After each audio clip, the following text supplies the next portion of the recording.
नमस्कार जय जगन्नाथ चलतु आज बड़ी जाइथिबा अटारे गोटे नुआ रेसिपी तैयारी करिबा। तो ये देखंतु मोर रुटी रो अटा टिके बड़ी जाइथिला कालीरो। तो मु ताको रोल करिकी ताको पूरा पतला रोल करदबा। ताको दी पार्ट रे डिवाइड करदबा। तापर आउ टिके रोल करी पूरा सरू माने टिके पतला जेमेति हबो टिके थिन हबो। तापर गोटे फॉर्क नहीं ताको एमती मु जेमती शेप दउछि सेमती शेप दे दबा।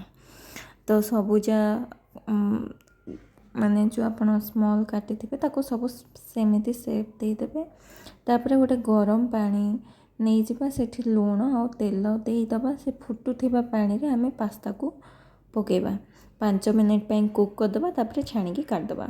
तापर गोटे पैन नबा से कटा रसुण कटा पियाज कटा कैप्सिकम आउ किछि बॉइल्ड कॉर्न दे तापर कटा टमाटो दबा।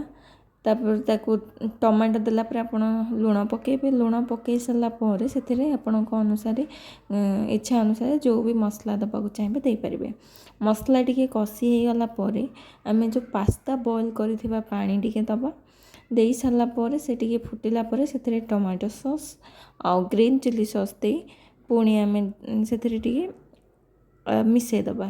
तापर आमे बॉइल करिथिबा पास्ता को दे भल भाबरे मिसई दबा।